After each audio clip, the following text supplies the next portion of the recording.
Os irmãos que encontraram, digam: eu achei. Irmãos santos que vão morar no céu, assim está escrito na palavra de Deus. E vendo as multidões, teve grande compaixão delas, porque andavam cansadas e desgarradas, como ovelhas que não têm pastor. Então disse aos seus discípulos: a seara ou a ceifa realmente é grande, mas poucos são os obreiros, ou poucos são os trabalhadores. Rogai, pois, ao Senhor da seara, para que envie trabalhadores para a sua colheita, ou ceifeiros para a sua seara. Amém, irmãos? Amém. Pode tomar vosso assento em nome de Jesus, que Deus lhes abençoe. Eu peço toda a sua atenção agora. Irmãos, irmãs, senhoras e senhores, eu tenho certeza que, assim como arde no coração de vocês, também ardia no coração de Cristo uma poderosa missão. E verdade é que o que ardia no coração de Cristo não ardia em vão ou à toa. Ardia porque antes ardeu no coração de Deus. E eu sei que todos aqui, como bons estudantes de EBD, conhecem que o maior missionário é aquele que envia, é aquele que entrega, é aquele que dá.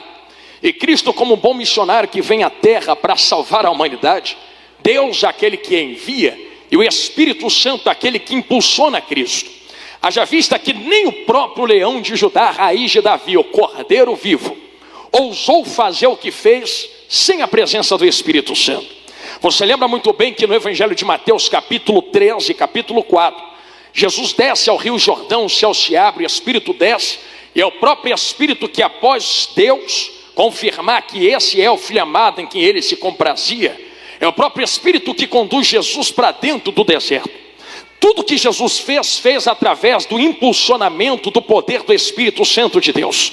Então Jesus era Jesus, Filho de Deus, mas nem o Filho de Deus ousou colocar o pé no campo missionário sem o poder e a chama do Espírito Santo de Deus. Pastor, está falando da boca para fora, então segura a Bíblia. Foi Jesus quem entrou certo dia em uma reunião, abriu o rolo do profeta Isaías, apontou o dedo para quem estava ouvindo e disse: a verdade é que o Espírito do Senhor está sobre mim. Não estou sozinho, para curar, para libertar, para pregar, para trazer de volta aqueles que forem, levantar quem está caído. Ele fecha o rolo do profeta Isaías, senta na cadeira dentro da sinagoga. O povo olha para ele e diz: quem esse carpinteiro pensa que é para sentar nesta cadeira? Ele continua abrindo a boca e dizendo: hoje se cumpriu esta palavra aos vossos ouvidos. Alguém vai abrir a boca e talvez num certo entendimento, e talvez não esteja isso explícito dentro da Bíblia, mas a ira da multidão, e a ira deles contra Jesus, é que o versículo não terminava aí. Também existia o dia da ira do Deus Todo-Poderoso, mas Jesus se sustenta, se retém, até no dia em que ele traz o amor de Deus, e esse amor de Deus no levantar daqueles que estão caídos. Jesus não continua o versículo até dizer que o dia da ira de Deus iria chegar, porque Jesus está aplicando 2 tempos dentro daquele texto. O primeiro tempo é o tempo onde ele vem exercer o seu primeiro ministério, onde ele veio carregar a cruz do Calvário, e de fato veio fazer o que vocês estão fazendo aqui agora, missões. E não pensem que só porque vocês estão sentados aqui, vocês não estão fazendo missões. Até mesmo se reunir dentro do templo é fazer missões. Ofertar é fazer missões. Direcionamento em palavra é fazer missões. Ter uma orientação é fazer missões. Enviar é fazer missões.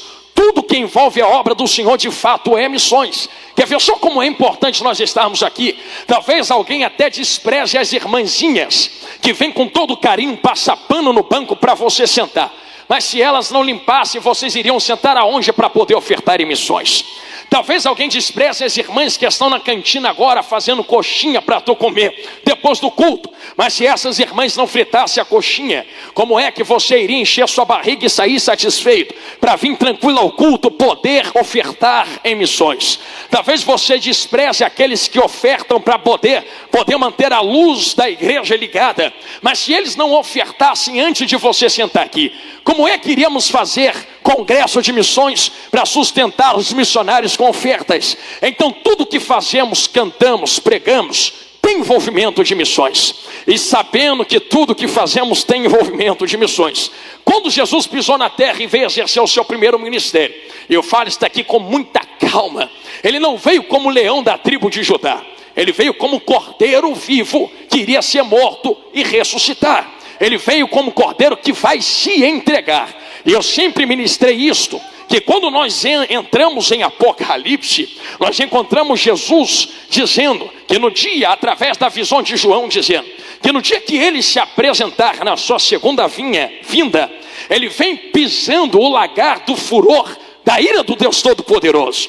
Eu sei que às vezes até a gente canta aquele hino, eles vêm governar as nações em amor. E de fato, ele vai governar com amor, mas não tem como exercer amor sem exercer vara de ferro, porque o verdadeiro amor não consiste em passar a mão na cabeça.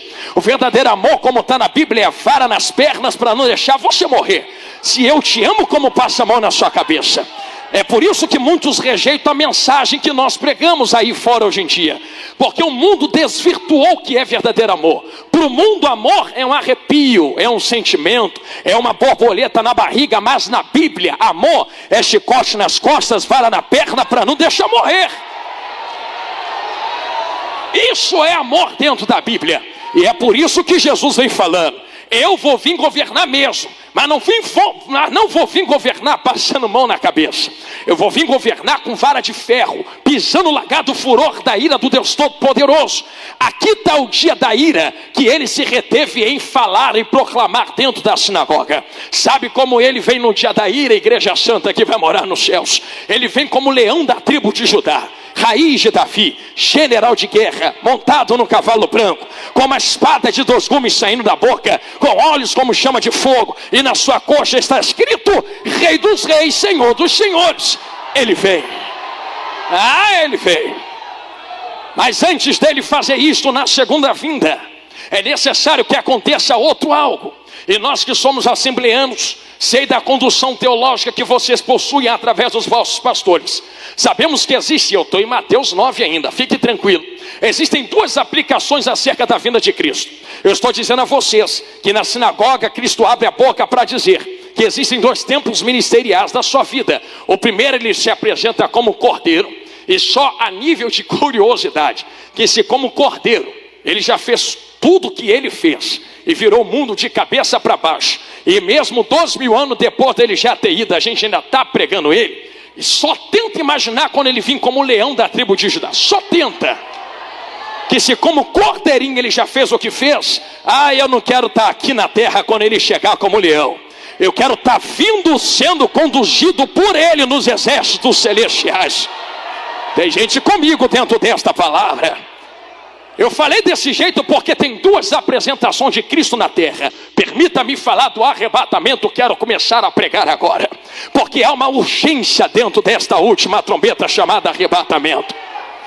Se vocês pudessem ver o mundo espiritual agora, e quem dera a Deus atendesse o desejo do meu coração e abrisse os olhos espirituais de cada crente, do mais novo ao mais ancião que está aqui dentro, e tu pudesse enxergar os ares espirituais, aonde os demônios se alvoroçam e os anjos guerreiam, e aonde os anjos quase gritam nos vossos ouvidos dizendo: vocês não veem uns sinais na terra proclamando que a volta dele está muito próximo e a tua redenção está muito perto de chegar. Eu não vou nem mergulhar profundamente dentro disso, porque vocês conhecem o que está acontecendo na terra, não é? Jesus nunca disse, e eu falava isto por esses dias, que o estourar de guerras era o gatilho para ele voltar para a terra. Não está escrito isso dentro da palavra. Não, pastor, mas é em Israel. Rapaz, desde quando o vaso santo tem guerra em Israel? Antes de Jesus pisar na terra já tinha guerra em Israel. Então não é guerra de Israel que define quando Jesus vai voltar. Pastor, já sei, é a fome, sempre teve fome. Não, então é o rumor de guerra, sempre teve rumor de guerra. Não, pastor, então eu já sei o que é. É a perseguição, sempre teve perseguição. No primeiro dia que a igreja foi inaugurada, já tinha gente zombando do lado de fora dizendo: isso aí é monstro, isso aí é fim, isso aí não é Espírito Santo de Deus, não. Sempre teve gente nos perseguindo. Pastor, mas a Bíblia diz que isso são sinais. Sim, mas não são sinais para definir data, para definir hora, para definir momento, porque daquele dia, daquela hora, ninguém que está na terra, ninguém que está no mar, ninguém que está no céu, a não ser o que está sentado no trono conhece. Pastor, então por que a Bíblia nos entrega? Eu vou falar do jeito que Jesus falou: não temais, porque ainda são princípio de dores. Eu vou fazer uma pergunta santa aqui, que eu estou vendo muitas mulheres segurando crianças. As mamães vão me entender, e se eu estiver errado, você pode me corrigir. Quando você foi ter a tua filha ou seu filho, e estava perto dos 9 meses, as dores das contrações não aumentaram, sim ou não? O tempo entre as dores não diminuiu, correto, sim ou não? Isso é princípio de dores. Jesus estava comparando a terra a uma mãe que está para dar a luz. E ele está comparando os sinais, as dores de contrações de uma mãe. Ele está dizendo que quando as guerras começarem a se intensificar e o tempo entre elas diminuir, está muito perto dele chegar. Mas ele não define data nem hora em guerra, rumor de guerra, fome, perseguição, moléstias, não. Você vem lendo Mateus 24, do verso 1 ao verso 13, vocês podem observar e vem lendo. Não tem mais, fica tranquilo, é só o começo, ainda não é o fim. Continua pregando, continua fazendo a obra, mas quando chega no 14, então, comecei. Esse evangelho será, tá ligando tudo, será pregado em testemunho de todas as nações e povos. Aí é que a trombeta está autorizada a ser tocada e o fim chega. Ei, Jesus amado, eu vou jogar a peteca da responsabilidade para vocês. Eu sei que ninguém aqui pode controlar a trombeta, mas se a Bíblia diz, não sou eu quem vou tirar. É só quando esse evangelho for pregado que a trombeta toca. Então, irmão, vamos embora acelerar aí. Estamos precisando de missionário. Não sei pregar. Quem foi que te falou que a gente prega só com microfone? Ei!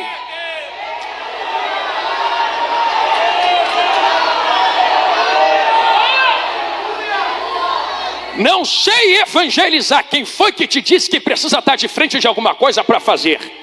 Se pregar, vai doer, mas vai curar. Se pregar fosse meter mão no microfone e ficar de frente de um povo para poder falar, e Jesus foi bem claro em dizer, ide por todo mundo, pregai o evangelho a toda criatura.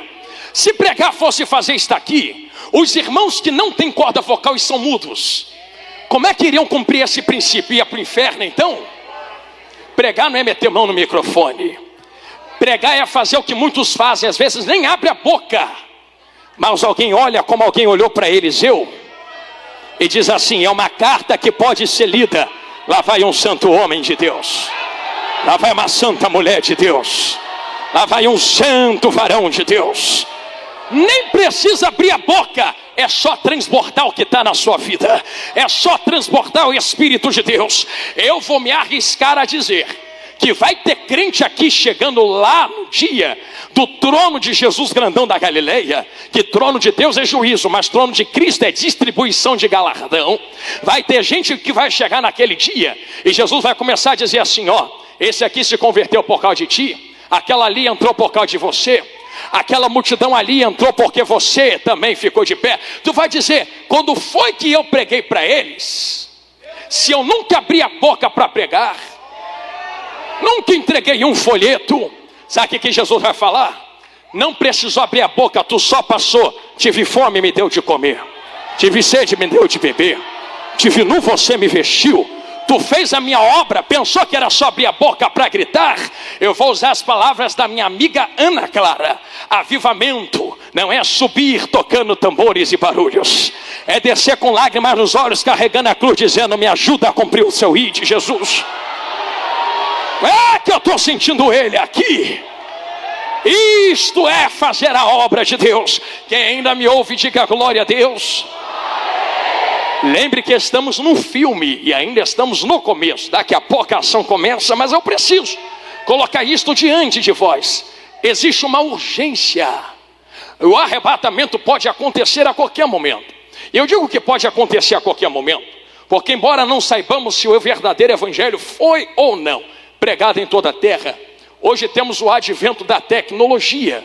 Meu Deus, você coloca um vídeo na internet e talvez você diga, pregador, mas eu não tenho seguidores. É primeiro que ministério não é ter seguidores. E eu posso falar, ministério começa lá dentro de casa com a porta trancada, tratando bem a família e consagrando a vida ao Senhor no secreto. Isso aí é ministério. Isso aqui é só reflexão do que já acontece no oculto e no escondido. A gente só transborda aquilo que já faz aonde ninguém vê. Então ministério não é ter muito seguidor, nome, não.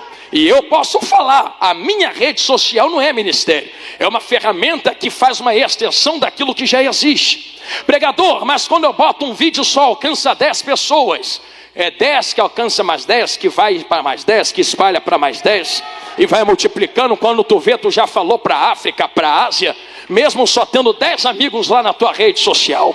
Então nós temos hoje o advento da tecnologia. E se você quiser, para colocar uma propriedade no seu coração, eu lhe dou um testemunho. Eu abro um parênteses, para ter a ideia do quão poderoso isto aqui é. Certo dia, eu fui pregar lá no Rio de Janeiro. E eu lembro que eu preguei numa igrejinha, eu estava de terno azul. E eu lembro que eu ministrava sobre Israel dentro do Egito. Egito ser barriga para Israel. Israel gerado, nasce, vai para o deserto, entra na terra prometida, cresce, se casa com Deus, tem um filho Jesus e por aí vai. E eu lembro que eu ministrei essa pregação, o tempo passou. Certo dia minha esposa, que faz as minhas logísticas e tudo mais, que eu não tenho mentalidade para isso, as irmãs fazem bem melhor do que nós. E a minha esposa, conversando com um irmão na internet, e o irmão mandou um vídeo para ela. O irmão falou assim: olha como é que está esse culto aqui na África. E aí no culto da África existia um televisor de tubo assim no meio de uma aldeia. E os irmãos dançavam em volta daquela televisão. E quando o irmão filmou a televisão, estava eu lá com aquele terninho azul dizendo: Israel está no Egito, mas Israel foi para o deserto e daqui a pouco Israel vai para a glória. Porque Israel no Egito é sua vida passada, Israel no deserto é sua vida presente. Mas um dia nós iremos entrar na terra prometida, que é os céus de glória. Eu lembro que isto aqui foi menos de 1 minuto esse vídeo. Aí aquele pastor mandou de volta para minha esposa assim dizendo: olha, você acredita que a aldeia toda aqui trabalhou porque nós estamos isolados e escondidos, porque estamos cercados por terroristas? Isso aqui vai doer, irmão, mas vai curar. E se eu chorar aqui, não repara não. Nós estamos cercados por terroristas. A aldeia trabalhou o mês inteiro. Nós pegamos tudo que produzimos, tiramos o que nós mantém para nos comer, e nós fomos até a cidade escondido, vendemos tudo que tínhamos, compramos um pouquinho de internet, porque a moeda é muito fraca, e com um pouquinho de internet que tínhamos, nós baixamos esse vídeo. E como nós estamos rodeados por terroristas, ninguém consegue entrar aqui dentro para pregar para nós. Então nós colocamos esse vídeo do pastor Jonathan, e esse vídeo tem sido o nosso alimento o mês inteiro. 30 segundos, 40 segundos de pregação. Aí ela falou assim: mas espera aí, tem ninguém para pregar ele não, ninguém consegue entrar para nos explicar o que está escrito dentro da Bíblia. E com esta revelação de 40 segundos, nós estamos sendo mantidos por quase um mês inteiro, e esperando que vamos produzir para tentar pegar mais. Aí minha esposa me falou: pastores, aí eu entrei em contato com ele e falei: pastor, virou até meu amigo, eu tenho até hoje o contato dele. Não posso falar o país, nem o lugar, nem o nome do missionário por segurança dele. O país está numa guerra civil terrível lá na África. E eu disse para ele: pastor, eu dou o jeito, eu chego aí. Aí ele disse: não, rapaz, tu não está entendendo, nós não temos mantimento. Eu, pastor, eu nunca cobrei R$1 para pregar. Na verdade, se eu quiser, eu tiro do meu bolso, pago e vou aí para pregar. Aí ele falou: não, rapaz, tu não está entendendo. Eu sei que tu não cobra, eu sei que tu não mexe com essas coisas, eu sei que tu é íntegro, porém, é muito melhor você com a tua cabeça no lugar pregando do que você pregar uma vez aqui, perder a cabeça e nunca mais pregar. Aí eu: como assim? Nós estamos sendo rodeados, eu vou falar o nome do grupo, pelo Boko Haram. Nós não sabemos a hora que eles nos encontram e entram. E se você vier, talvez o movimento aconteça, os irmãos vão querer vir de outras aldeias, estamos escondidos. Eles vão nos encontrar, e se encontrar, eu não sei se é hoje, não sei se é amanhã, não sei se é semana que vem, eu sei que te choca, mas lá vai. Mas se eles entrarem, pastor, eles vão pegar as menininhas pequenininhas, essas princesinhas de Deus, e vão levar para quando crescer serem escravas, vocês sabem do que? Vão pegar as mulheres, as varoas, e vai ser 20 em cima das mulheres, porque as mulheres para eles, cristãs, não vale nada. É só um pedaço de carne para satisfação até morrer. Os varões, eles vão fuzilar e cortar a cabeça, pastor Osmar, para não reagirem contra eles. E os meninos pequenininhos vão levar para serem soldados, treinados, ter a cabeça finalizada, uma nova mentalidade, para matar outros cristãos. Aí eles falou naquele áudio: pastor, eu não sei até quando eu vou viver. Eu não sei se eu morro hoje, amanhã ou semana que vem. É por isso que quando a gente cultua com tudo que pode e tudo que tem. Porque Jesus não volta, pastor, só no toque da última trombeta. Jesus pode voltar quando a minha cabeça rolar no chão e eu me encontrar com Ele na glória. Mas eu trago um recado desse missionário lá na África, que ainda está vivo e é meu amigo, pastor. Mas avisa para a igreja brasileira, que se for hoje, se for amanhã, semana que vem ou mês que vem, nós não vamos largar Jesus. Cortem a nossa cabeça, o sangue jorra. E se nós não nos conhecermos na terra, a gente te espera lá na glória para cantar por toda a eternidade. Estou sentindo Jesus aqui. Quem tem essa coragem? Quem aqui dentro tem essa ousadia de colocar a missão à frente da sua própria segurança, família, do seu próprio sangue da cabeça? Quem aqui persevera mais pelo propósito do que pela própria vida? Pastor, isso aí é muito forte, então vai reclamar com Jesus que falou: quem tentar salvar a própria vida, perdê-la. Quem perder a vida por amor de mim e da minha missão, no português claro, esse encontrará a própria vida. Em outras palavras, meu filho, se for para perder tudo na terra, perde na terra. O importante é que teu nome está escrito no livro da vida. Está lá. Mas não recua da obra que Deus colocou nas suas mãos. Eu pregava esses dias na igreja que meu pai dirige lá no Rio de Janeiro. E sabe o que eu falava para nós seguirmos no texto? Eu dizia: na terra não tem descanso. Quer descanso, entra na caixa de madeira e vai para a glória, porque descanso é só lá. Na terra é renovo. Os que esperam no Senhor renovarão as suas forças. Não descansarão, renovarão. E andarão e subirão como asas de águia, terão visões de águia, irão aonde ninguém vai, colocarão as mãos aonde ninguém pode colocar, serão como jovens, correrão e não se cansarão, andarão e não se fatigarão. Eu posso abrir um parênteses porque o Espírito Santo me ordena. Eu não sei quem quer receber esta palavra profética, mas esta noite Deus marcou esse encontro nesse congresso missionário. Não foi para te dar descanso da luta, porque vai ter luta até o fim da vida. É para renovar as tuas forças. Tu está proibida de parar no meio da obra do Senhor. Está proibida. É daqui até a glória. Varão de mistério, eu conheço que as tuas forças são poucas, mas quando nós olhamos para dentro da Bíblia, vou entrar onde Jesus mandou de cabeça. Estou sentindo ele aqui, hein? Nós conseguimos compreender que existe uma urgência naquilo que Deus colocou na mão da igreja. Você consegue entender que Deus não falou: anjos desçam lá e preguem? Você consegue entender que Deus não falou: céus desçam e preguem? Você consegue entender que Deus moveu os céus para capacitar a igreja na descida do Espírito em Atos 2? Eu digo sempre que esta palavra aqui é poderosa, mas se essa palavra é uma pedra, tem que ter Davi para gerar uma funda. Eu vou falar de novo, gostei do meu Deus. O que não falta não é a palavra, o que falta é Davi para gerar fundas, para lançar o que já está nas nossas mãos. Tem uma urgência. Existe um clamor dos céus à terra, dizendo: prepara a igreja o caminho do teu Senhor, porque há de chegar o dia em que o Senhor vai tocar esta trombeta e vir à terra buscar a noiva. E se o teu dia é hoje, Jesus, vou falar o que Jesus falou: trabalhou tanto para encher o celeiro, mas como te encontra a tua alma diante dele? E aquilo que ele colocou nas tuas mãos, não vou nem entrar em enterrar talento, senão a gente fica aqui até amanhã. Mas permita-me ir de maneira clara ao que o Espírito está nos conduzindo. A urgência contida em Mateus 24 acerca do arrebatamento.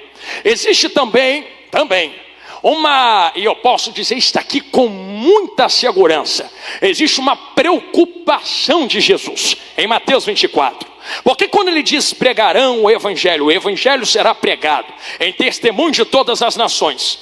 Eu queria que os irmãos compreendessem isso. Eu vou falar isso daqui com muita calma e quase com a voz baixinha. Você consegue entender que ele já tinha aplicado o entendimento de falsos mestres e falsos profetas? Mas quando ele diz que esse evangelho será pregado, nós conseguimos compreender que o importante não é pregar, é o que se prega. Não é falar, é o que se fala. Não é cantar, é o que se canta. Não é fazer, é o que se faz. Não é ter, é o que se tem. Porque tem gente gritando, tem muita gente falando, tem gente indo, viajando, mas está falando o quê?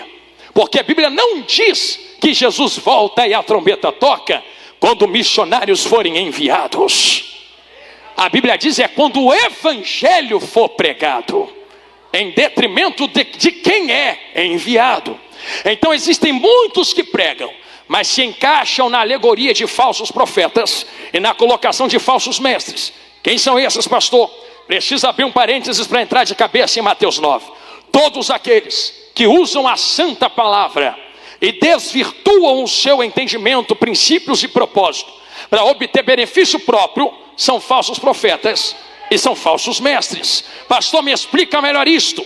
Quando Satanás caiu da presença de Deus, ele não caiu lutando contra Deus com arma, faca, revólver, canhão. Tu sabe como o diabo caiu? O entendimento de Isaías e Ezequiel nos aplica a entender: nos teus negócios te corrompeste. Eu poderia ficar 1 hora falando ocasião, do porquê, o que se passou na mente, tem dentro da Bíblia, mas só me deixe dizer que não dá para arrancar 1/3 do céu falando uma mentira. Então ele pega a mentira e camufla com uma verdade. Vou falar de novo. Porque se anjos que estão vendo Deus cara a cara caem, imagina uma geração que nunca pegou numa Bíblia para ler. Negócio é sério, Jesus me ajuda. Como é que ele derrubou anjos, pastor? Repito, teologicamente poderia ficar 1 hora explicando, mas deixa eu resumir. Era como se ele chegasse nos anjos e dissesse: é muito poder na vida de um só. É muito poder na mão desse Deus. Nós também merecemos. Nós também podemos. Nós também conseguimos. Vamos inaugurar a nossa placa, o nosso reino. Cola comigo que eu faço vocês cabeça. 1/3 do céu caiu na lábia do diabo. Diabo nunca lutou contra Deus com armas. Eu vou falar escancarado. Já pensou o diabo chegando diante de Deus? Vem lutar comigo no quê? Na força e no poder. Então toma, acabou. Não é poder. Diabo só está tentando provar que Deus não tem caráter para carregar o que carrega. E como é que prova isso, pastor? Diabo não pode perverter nem corromper isto aqui. Não pode. Pastor, mas tem um falso evangelho sendo pregado. Não. O que tem é um falso entendimento do verdadeiro. Verdadeiro ainda é verdadeiro, porque diabo não pode mudar Deus. Diabo não pode mudar a palavra. Está escrito aqui: diabo não pode mudar Jesus. Se não pode mudar o Deus que está no trono, estou chegando em Mateus 9. Então vamos mudar os ouvidos de quem ouve ele falar. Muda a cabeça dos anjos. Muda a visão dos anjos. Muda os ouvidos e corações dos anjos. Diabo caiu. Quando entra no jardim do Éden, faz a mesma coisa com Adão. Chegando em Eva diz: Deus não disse que pode comer de tudo menos daquilo, porque se comer morre. Morre não. É porque ele sabe que no dia que comer vocês serão iguais a ele. Percebeu que ele começa introduzindo uma verdade de palavra, depois aplica uma mentira. Tentou a mesma coisa com Jesus no deserto. Está com fome? Tô. Pega o poder que Deus te deu, transforma a pedra em pão. Mata o que o teu corpo está sentindo. Aí tu lembra que Jesus falou? Nem só de pão satisfazer isso aqui viverá o homem. Vai viver de quê? De toda a palavra, mas da palavra que sai da boca do diabo ou da boca de Deus? Da boca de falsos mestres ou da boca de Deus? Da boca de falsos profetas aí pela internet ou da boca de Deus? Irmãos, você acha que eu estou pregando duro? Não estou pregando duro. Se João Batista viesse ter uma oportunidade aqui hoje, Jesus, você sabe como é que ele ia começar dando a paz do Senhor, né? Por ética, vou nem falar. Jesus vai ser mais leve. Jesus foi mais pesado ainda que João Batista. Quando Jesus encontrou os fariseus, tu sabe como ele falou na cara dos fariseus, não é? Por que Jesus e João Batista falavam daquela maneira? Como eu falei no começo, amor não é passar a mão na cabeça.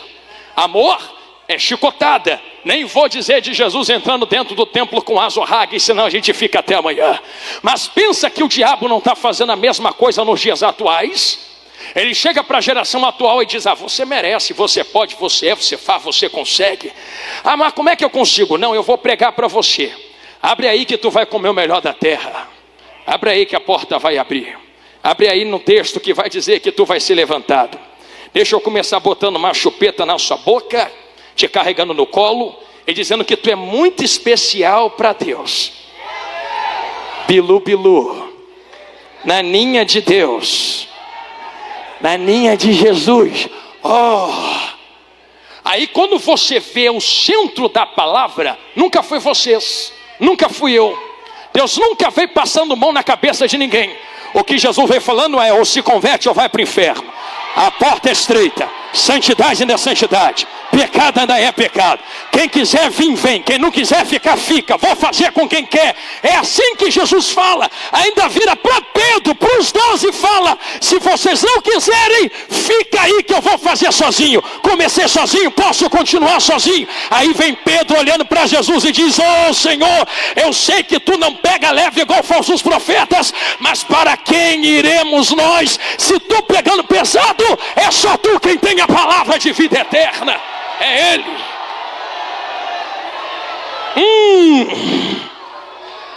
Eu não sei vocês, mas eu já estou por aqui de bilu-bilu na internet. Eu não sei a Santa Igreja, mas eu já estou por aqui de chupetinha na boca, tratando a igreja como neném. Aqui não tem neném, aqui tem gente convertida, sarada, curada, levantada no Espírito para poder fazer missões. Eu sou o primeiro que concordo com isso. Cadê o segundo que está comigo nessa palavra? Olha lá, sinto Deus aqui. Existem duas gerações. A primeira geração é a que leva o falso entendimento do Evangelho. Se não posso mudar Jesus, vou mudar o entendimento da igreja que ouve, dos povos que ouvem, do mundo que ouve. Quer ver só como isso aqui é sério? Estou olhando para o relógio, não se preocupe. Percebeu que hoje em dia tem muita igreja que é amada pelo mundo? Que os artistas se sentem tão bem. Meu Deus, e tu vai pegar a vida da pessoa, a pessoa está enrolada no pecado, mas não é transformada, nem muda, nem larga. Eu vi um vídeo esses dias que eu fiquei abismado. Que uns jovens na bebedeira, cheirando, dançando, fazendo e acontecendo, pararam tudo e falaram assim: agora vamos cantar ao nosso Senhor. Alvo mais que a neve. Falei: Jesus, o negócio está tão esquisito, que começaram a misturar o culto a Baal com o culto a Deus lá fora. Porque quem é que bota um chicote ou uma vara nas costas desse povo para se converter? Como só tem bilu-bilu lá fora, ninguém se converte e acha que está tudo bem. Igrejas que são amadas. Aí vem Jesus falando: sabe o que de vocês? O mundo não vai amar vocês. Vocês serão odiados pelo mundo. A verdadeira igreja não é amada no trabalho, não é amada na escola, não é amada na rua. Irmão, se eu fosse falar de perseguição que eu já tomei, ficava até amanhã. Mas cada passo que dá é uma pedrada que chega. E glória a Deus por isso. Eu nunca vi ninguém tacar pedra em árvore que não dá fruto se o diabo está se levantando contra você. Eu daria, era um glória gostoso para Jesus aqui dentro esta noite. Duas gerações. A geração que prega o falso lá fora, e a geração que carrega e prega o verdadeiro aqui dentro. Entrei em Mateus 9. Em Mateus 9, no verso de número 30, e a qual nós lemos 36, nós vemos que Jesus observa as multidões. E Jesus estava sendo muito categórico em sua missão, a levantar um novo entendimento das Sagradas Escrituras. Eu não vou ter tempo para dizer, mas Jesus nunca foi contra o sistema em si dos judeus. Jesus era contra a perda da essência dentro do sistema. Ele não veio quebrando lei, ele veio cumprindo as leis do sistema. Ele ia para a sinagoga, congregava, dava oferta, Ele fazia o que tinha que fazer. Ele nunca veio dizendo, quebra tudo, derruba tudo, arranca todo mundo da cadeira. Não. Esse povo que se levanta na igreja dizendo, arranca todo mundo, nada presta, isso não é de Deus. Deus não veio derrubar nada. Deus veio resgatar a essência dentro daquilo que ele instituiu em Atos 2. Deixa isso aqui para outro dia. Jesus amado, que se for falar de desigrejado aqui, a gente vai fundo dentro disto. Mas tem que congregar e estar debaixo de uma autoridade santa instituída por Deus na terra. A igreja sou eu, é nada. Tu é membro, membro só é corpo quando liga em outro membro. Eu já vi corpo sem mão, nunca vi mão sem corpo. Já vi corpo sem pé, nunca vi pé sem corpo. Já vi igreja sem você, nunca vi. Irmão, você é membro sem uma igreja. Precisamos estar conectados, debaixo de uma autoridade, liderança em comunhão, para poder ser igreja. Isto aqui é uma igreja. Isto aqui é membrazia. Isto aqui, obrigado, princesinha de Deus. Deus lhe abençoe, amém? Olha que coisa linda, irmãos. Missionariazinha de Deus. Isto aqui é uma igreja. Isto aqui é o corpo de Cristo. E nós estamos debaixo desta liderança, debaixo desta autoridade. Por exemplo, quando eu estou no Rio de Janeiro, na minha igreja, estou debaixo da autoridade do meu pastor. Quando eu saio da minha igreja e entro dentro desta igreja, agora eu me coloco debaixo da autoridade do pastor presidente, do pastor Osmar, dos líderes. Enquanto eu estiver exercendo a autoridade da palavra, eu exerço debaixo da autoridade daqueles que Deus instituiu na terra. Isso é ser igreja. Isso é ser e ter comunhão. E se isto é quebrado, o Espírito Santo não trabalha no meio de desunião. Leia-se Atos 2. Estavam todos reunidos, e ali no original é no mesmo propósito, na mesma visão. Para receber tem que ter união, tem que ter comunhão. Se isto ficou bem apertado, bem colocado, bem manietado diante de vós, a geração que Jesus estava levantando com um novo entendimento daquilo que estava dentro das Escrituras, faz com que ele exclame o que está escrito no verso 36. Vendo ele as multidões, compadeceu-se delas, porque estavam aflitas e exaustas. Deus, se eu tenho um pedido para te fazer hoje, é que tu acenda o fogo do verso 36 no coração de cada um que está me olhando aqui agora. Eis aí o propósito de missões. Propósito de missões. Há uma geração que é corrompida. Para a geração corrompida, o propósito de ir, fazer, pregar, levar, cantar é ter nome, ter fama, sucesso, chegar. Espero que Deus me leve. Para quê? Não, porque eu quero crescer, eu quero ter, eu quero ser, quero mostrar que posso. Tu não precisa mostrar para ninguém que pode. Está tentando provar o que para alguém? Tu tem que provar para Deus, rapaz. E na verdade nem precisa, porque Deus já te conhece. Porque alguém falou mal de mim, então quer dizer que você caminha de acordo com o que falam de você.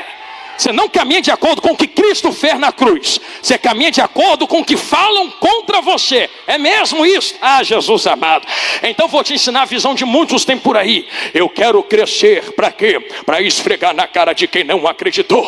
Porque eu vou ir, e quando eu for, eu vou fazer questão de mostrar para todo mundo e me aplaudir. Aí vem Jesus, Filho de Deus, e vendo as multidões, e vendo as almas, podendo ter nome, dinheiro, sucesso, fama, compadeceu-se, não para ter dinheiro, não se moveu para ter para si, se moveu por causa das almas. Jesus amado, vira para quem estava acompanhando. Ele entra no verso 37 e começa: se dirigiu aos seus discípulos e disse: a seara na verdade é grande, mas os trabalhadores são poucos. Rogai, pois, ao Senhor da seara que envie trabalhadores para a sua seara. A Bíblia está se fechando. Quando nós lemos essa palavra, envie, dentro da palavra, dentro das Escrituras, a palavra que pula, salta aos nossos olhos, é o entendimento de equibalo, que é enviado, enviar, puxar. Só que isso aqui não é um convite, isso aqui é uma ordenança. Eu vou fazer um panorama para vocês entenderem o tema do que eu estou ministrando, pregando. Entra onde Jesus manda e a gente ora agora. É mais ou menos as duas tempestades. Você lembra que na primeira tempestade Jesus estava na proa do barco, sim ou não? Discípulos estão dormindo? Não, estão navegando. Quem dorme é Jesus. Mas quando a tempestade aperta, clama Jesus. Jesus acalma. E quando Jesus acalma o vento, repreende o vento, alguém olha para Jesus e diz assim: quem é esse que até vento e mar lhe obedecem? Na segunda vez, Jesus chega andando sobre as águas para se apresentar. Olha o panorama. Na segunda vez, Jesus está na Bíblia, os impeliu, os ordenou, os compeliu a entrar no barco. Então olha o paralelo dos dois textos. No primeiro texto, a palavra diz: e Jesus entrou no barco e o seguiram. Jesus não mandou ninguém seguir ele. Em outras palavras, seguiu porque quis, levantou a mão porque quis, entrou porque quis. Mas na segunda vez, eu imagino Jesus: agora entra porque eu estou mandando. Aí imagina alguém: não quero. Aí imagina Jesus: o problema é teu, entrou na primeira porque quis, agora quem manda sou eu. Eu mando no meu nariz, mandava antes de levantar a mão para ele. Agora que levantou, é ele quem te envia, é ele quem fala na tua boca, é ele quem te coloca, é ele quem fala o que tu vai fazer. Não quero, e sinto muito em lhe dizer: se tu não quer, faz mesmo não querendo. Está sem vontade? Faz sem vontade. Está sem força? Faz sem força. Mas faz o que ele mandou. A força, a vontade, o querer vem no meio da caminhada. Nem sempre a gente faz com toda a força do mundo. Tem dia que a gente prega e canta quebrado, esmiuçado, amassado. Mas é nos maiores amassados que a azeitona dá os seus azeites, não é? Então faz como Jesus mandar você fazer. Não recue. É ele quem ordena na sua vida agora. Esse paralelo de controle de Cristo sobre as vossas vidas. Tu pegou a tua liberdade e colocou debaixo das mãos dele, dentro do tema que foi proposto pelo Espírito Santo aos vossos corações. E eu fiz algumas anotações e quero ser bem sucinto e rápido dentro do tempo que me foi proposto. Dentro disto, Jesus os ordena esta noite a entender o que eu estou pregando, e os convoca e os convida a absorver e colocar na tábua dos vossos corações. Escolha tu tinha antes de levantar a mão para ele. Escolha você tinha antes de vir para ele. Escolha você tinha antes de aceitá-lo como Salvador. Agora que aceitou, vai ter que fazer missões. Ei! E como eu já falei no começo, que nem sempre missões é pegar a mão no microfone, eu falava e dava uma entrevista um pouco antes com os irmãos. E dizia que, assim como uma flecha arrancada de uma aljava e lançada no arco do valente, missões também tem 3 fases. A primeira fase, as flechas que estão guardadas na aljava. A segunda fase, a mão que tira e lança. Eu vou colocar 4. A terceira fase, o arco que lança. E a quarta, a flecha que vai. Primeiro, tem que ter uma aljava para guardar as flechas. Está aqui a aljava. As flechas estão aqui dentro guardadas. Segundo, tem que ter uma mão que arranca essa aljava. A mão puxa. Quero você, vai você, vai você, você ali, você lá, você faz isso, você vai, você prega, você canta. Tem a mão que puxa. Tem o arco que dá o impulso. Qual é o arco que dá o impulso, pastor? Eu vi o pastor Osmar junto com os pastores usando arco. Quem tem traz, quem pode entrega. Olha o impulso. Como é que tu manda alguém para fazer algo se você não dá o impulso para a flecha poder ir? Tem que ter alguém com impulso. Então não fale mal quando dinheiro e ofertas forem direcionados a missões. Eu ministrava certo dia, e todo mundo aqui talvez conheça, eu ministrava que o problema do dinheiro é corromper corações daqueles que manejam. E dizia que a queda do diabo foi negociar aquilo que não era dele. Falsos profetas são esses aqui. Não é aquele que acerta a profecia. É Balaão que vende o dom de profecia para falar contra Israel. Esses são falsos profetas. Então por que fulano é falso, mas acerta tudo? Acerta tudo, mas ainda é falso porque está vendendo o próprio dom para enriquecer. Eu estou falando de internet. Aqui eu sei que vocês são crentes. E se você entender que todo o dinheiro manejado como um arco para enviar flechas, o arco puxa, mas quando a flecha sai do arco, eu quero ver quando a flecha estiver voando no alto, se é a flecha que escolhe para onde vai.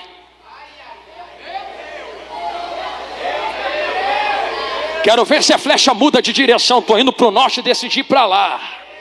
Vai, Jonas, tem um peixe te esperando. Tu é flecha lançada. Flecha não escolhe direção. Flecha não escolhe a potência. Flecha não escolhe a distância. É a mão que puxa o arco, que envia a direção, que dá a distância e a potência para a flecha. Nem todos podem receber esta palavra. Mas se Deus te enviar, tenha certeza que uns Deus usa aqui, outros Deus usa lá, mas em todos Deus alcança para serem usados. Termina esta palavra debaixo desta revelação. Como é que nós faremos para enviar flechas, pastor?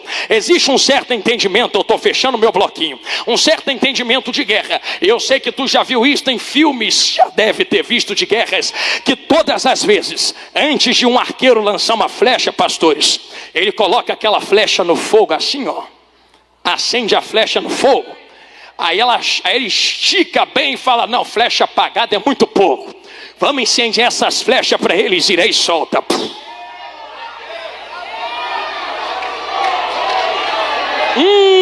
Senti Jesus na minha boca. Antes de flechas serem lançadas, serão incendiadas para serem soltas. Existe este entendimento. E termina aqui, para nós orarmos e recebermos da parte mais poder do nosso Deus. Existe em 1 Samuel 3 um texto que diz: antes que a lâmpada se apagasse, Deus chamou Samuel, Samuel, e ele disse: eis-me aqui. Eu sei por que Deus chamou Samuel. É porque em Êxodo 27, se não me falha a memória, Deus entregou um princípio para Israel: manda trazer azeite e colocar na lâmpada, porque ela nunca se apaga. Você observou que Ofni e Finéias estão pecando, e Deus só fala depois de tocar no assunto de lâmpada dentro do texto? Porque tem gente que peca, que faz, acontece, e Deus está só olhando assim, ó, como quem diz: deixa quem peca para lá, eu tenho os meus. Agora, quando a lâmpada dentro do templo começa a se apagar, aí Deus fala: não, aí não, aí é demais, Samuel, vamos embora que eu tenho um negócio para resolver aí dentro dessa situação. O que é que Deus estava fazendo ali? Eu estou pregando para vocês há 20 minutos, encerramos aqui, que existem duas gerações que levam um falso evangelho e uma geração que leva o verdadeiro, gemendo, chorando como uma semente que é plantada. Geração não é contada pela idade que tem. Eu vou repetir: uma geração não é contada pela idade que tem. Tem gente anciã com fogo aceso, e tem gente nova com fogo apagado. Explica isso. Pastor, como é que se define uma geração? A gente não canta e prega geração do avivamento, geração do arrebatamento.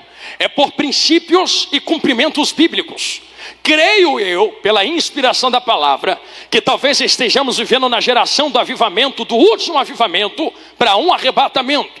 Quando um princípio é quebrado dentro do templo em 1 Samuel 3, estou voltando em Mateus 9 agora, Deus levanta uma nova geração que vai preservar os princípios dentro do templo. Deus não olha para os que pecam lá fora e quebra tudo. Deus olha para uma geração que deixa o fogo se apagar do lado de dentro. Porque se não tem fogo, como é que acenderemos flechas? Se não acendemos flechas, como enviamos incendiados ao campo missionário? Se não enviarmos missionários ao campo missionário, como é que vamos virar o mundo de cabeça para baixo? É por isso que dentro do contexto bíblico, eu imagino, Jesus, para que tu manda falar isso? O discípulo chegando diante de Jesus e dizendo: deixa a gente ir pregar, salvar, curar. Aí Jesus diz assim: não, ficar em Jerusalém antes. Fica aí. Não, Jesus, mas a gente quer ser tua testemunha. Eu sei, mas antes de vocês serem minhas testemunhas, em Goiás, no Brasil, até os confins da terra, se reúnam, porque tem fogo aceso e eu preciso incendiar as flechas. Ficar em Jerusalém até que do alto. Sejais revestidos. Eu conheço que esta igreja é viva e eficaz. Nós temos andado por lugares onde o fogo tem se apagado.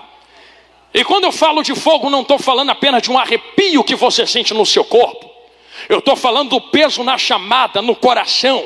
A presença do Espírito que te move a fazer aquilo que tu achava impossível. Que te pesa no coração. O grito dos milhões de almas perdidas no inferno agora.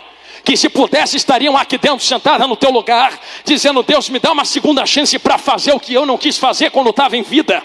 Mas quem está morto não pode voltar agora. É quem está aqui dentro quem tem que ser incendiado e ir fazer o que Jesus mandou fazer. E a pergunta que eu vos faço é: seremos enviados apagados ou acesos? Pastor, eu quero ser aceso. Então segura a Bíblia aí. Estavam todos eles reunidos no mesmo lugar.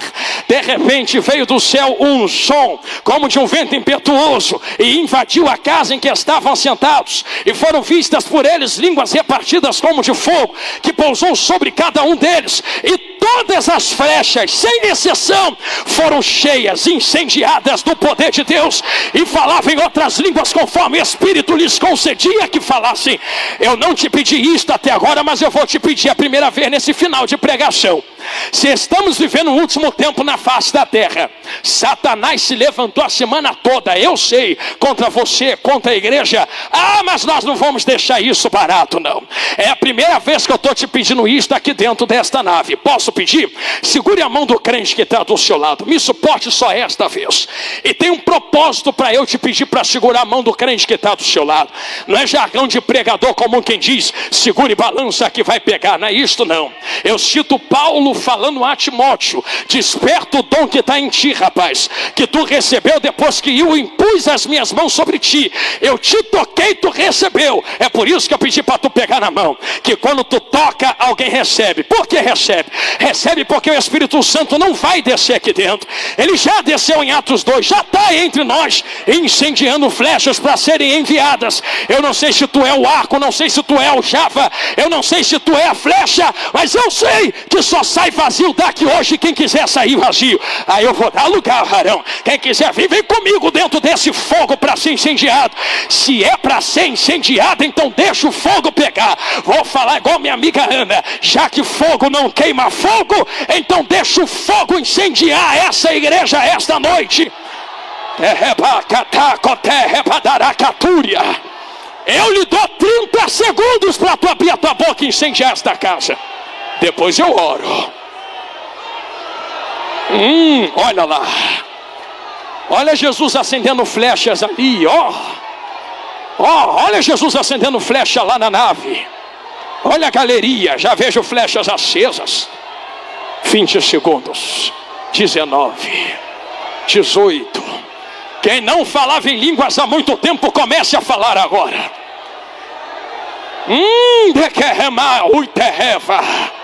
Quem não sentia mais esse fogo, comece a ser incendiado de novo.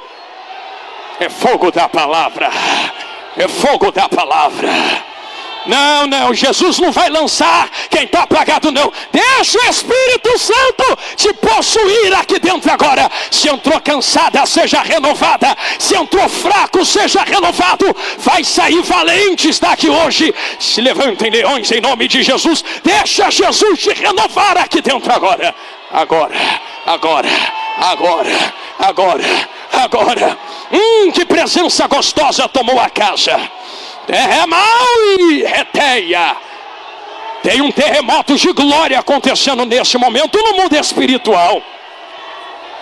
Uma coluna de fogo já invadiu o recinto. Tem brasas vivas esparramadas entre nós. Já devolvo o microfone a quem é de direita agora. Mas se é de repente que acontece. Meu Deus, a gente estava em silêncio até um minuto atrás. Mas de repente veio do céu um som. Olha o de repente de Deus.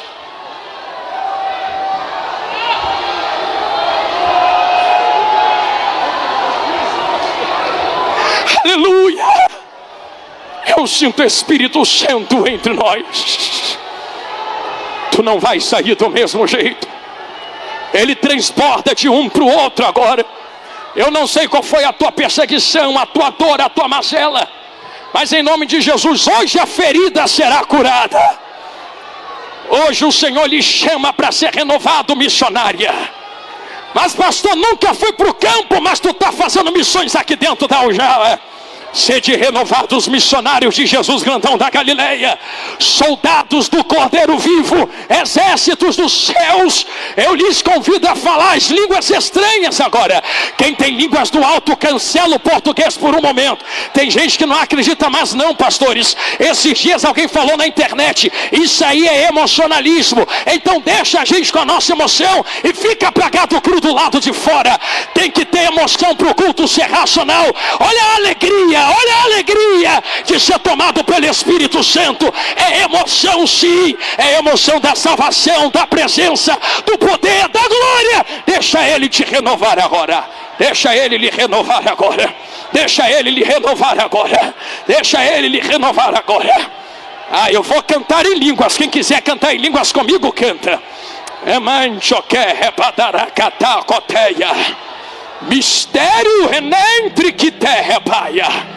Toqueia rabadará catacoterra lebadaraçu. Emendria rataua reteia. O fogo não está apagado, o fogo está aceso. É a flecha quem tem que entrar no fogo. Entra no fogo, entra no fogo, entra no fogo, entra no fogo.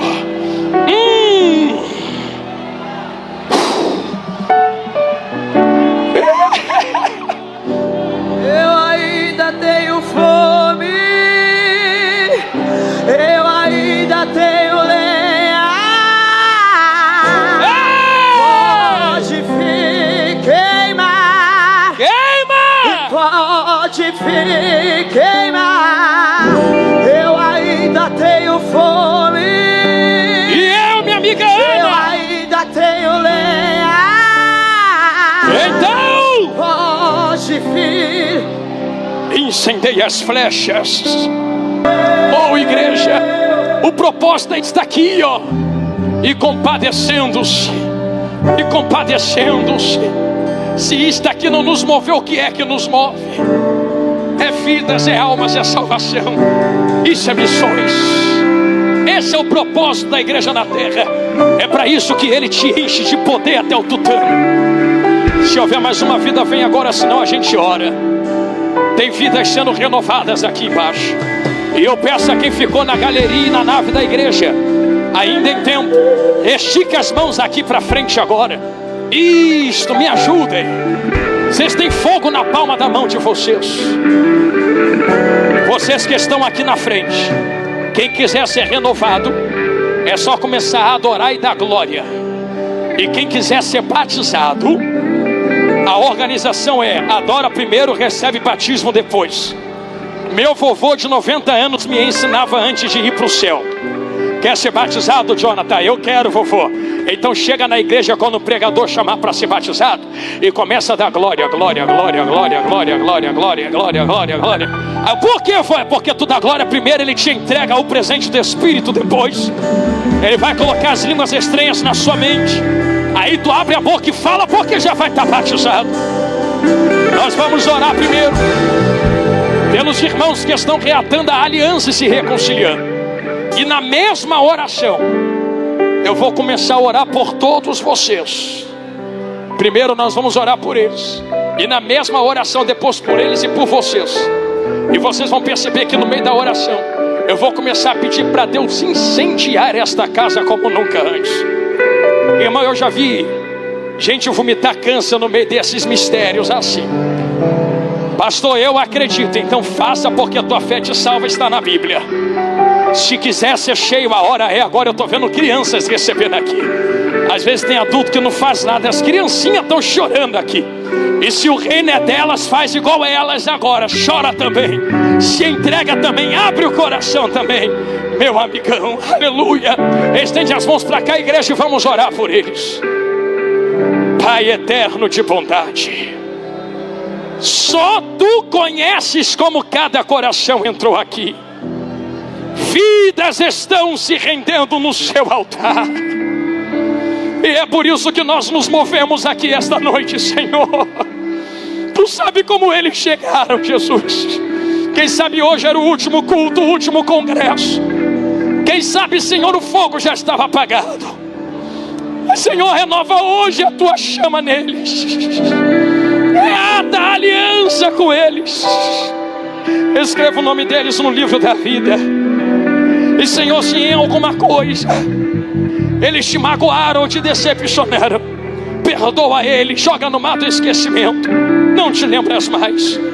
Senhor, eu tenho certeza que se esse culto acabasse agora e a trombeta tocasse e fôssemos para a glória, eles já estariam no céu conosco por toda a eternidade. Nós apresentamos teus filhos diante de ti e pedimos a sua misericórdia. Aviva, renova, restaura, religa, Senhor, porque eles são os nossos irmãos. Senhor, mais uma vida acabou de chegar aqui na frente agora, e eu estico e estendo a minha oração a ele, Senhor, porque eu sei que talvez tenha difícil ele chegar até aqui, mas sepulturas estão sendo fechadas agora diante dele. Guarda ele por onde ele andar e escreve o nome dele no livro da vida, porque é para isso que estamos aqui esta noite até esta hora. Senhor, eu apresento todas estas vidas diante de ti, porque tudo aquilo que ligamos na terra é ligado nos céus. Agora, Senhor, eu estendo as minhas orações a todos que estão diante do seu altar, pisando em brasas vivas e incendiadas.